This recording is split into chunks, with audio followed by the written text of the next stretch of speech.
Welcome aboard. We're a family of 5 sailing the world one wave at a time on our trusty sailboat, Diende. After an incredible year exploring the Mediterranean, we're now charting a course through the vibrant Caribbean. Join us as we dive into new cultures, discover hidden gems, and create unforgettable memories on our sailing adventure. Wait for better days to come and carry us like wind in our sails. In our last episode, we crossed international waters, sailed from Panama to Honduras, and dropped anchor right at sunset, which felt less like real life and more like the end of a movie. We had a relaxing start to the day and headed to the small island for immigration.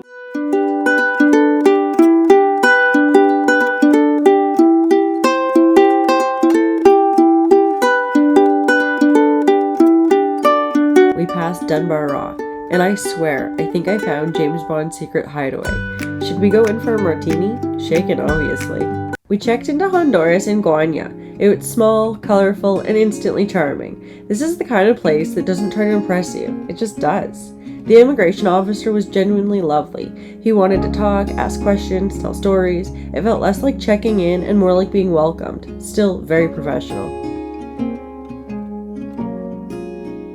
That night, we anchored nearby. The wind always picks up here in the evening, but the holding was solid. Once we were set, we were comfortable. The next day, we moved over to the island of Roatan to a quieter Anchorage. Only one other boat in the entire place. Sailing is amazing, but there's nothing like anchoring in a secluded cove. Well, almost secluded. Of course, that's when our anchor decided to stop working. Down it went by hand. Thank goodness for Shane and Cole's muscles.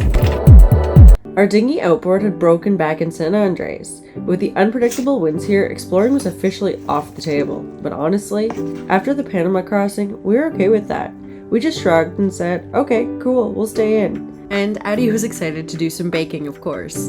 And the view was gorgeous. The sun was shining, the sea sparkling. It was really relaxing evening, actually. The next morning, we sailed over to Fantasy Island. We don't usually stay in marinas because you get less airflow, but Honduras was a nice temperature, and we had a visitor coming. Also, remember that broken dinghy?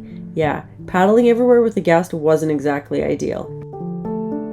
It was a nice little getaway. The pool was calling our name. The staff was lovely. It felt good to be still. Swim a little, play a little pool, just do nothing on purpose.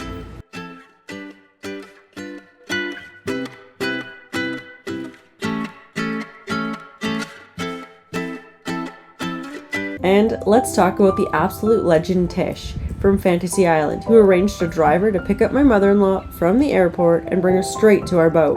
VIP treatment, truly. We spent the next few days together enjoying the resort. Addie was lounging poolside like the diva she is, Cole focused on his pool game, and Hudson, unstoppable as always, darting from one spot to the next. And, of course, Addison talked Shane into a little dance on the beach.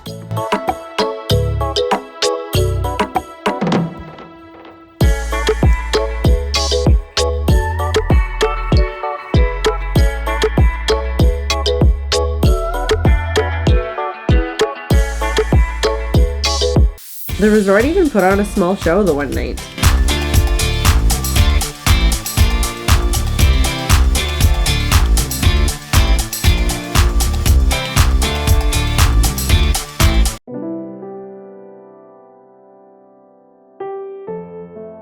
We decided on a night sail to Guatemala. The weather was perfect. One of those nights where everything feels easy. Like the ocean's on your side. We sat outside watching the water, waiting for the bioluminescence. It showed up just a little, not overly bright, but still nice. Then my mother-in-law looked up and said, "Is that boat coming towards us?" I looked, and it was. Then another turned, then another, and then there were 4. I called down to Shane and suggested we go dark. Every light off, engine on, motor sailing, 4 knots, 5 knots, 6 knots, 7. 3 boats stopped and began searching the area. The 4th went to our last position. There was definitely a feeling of unease. Could it be something? Probably not. But as they got closer, my heart started racing. I'm not gonna lie. My brain went straight to, could these be pirates? I went below a few times, checking navionics under a blanket, just making sure we were exactly where we thought we were.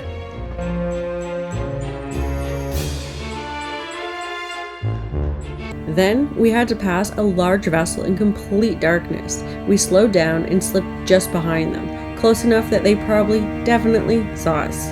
For hours, we could still see boats moving back and forth in the distance. There was chatter on the VHF, nothing we could understand.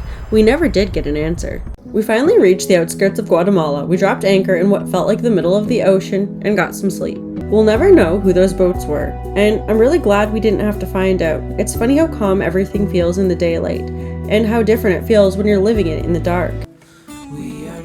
From our family to yours, thanks for sailing with us. If you enjoyed the journey, give us a thumbs up and subscribe to catch our next adventure.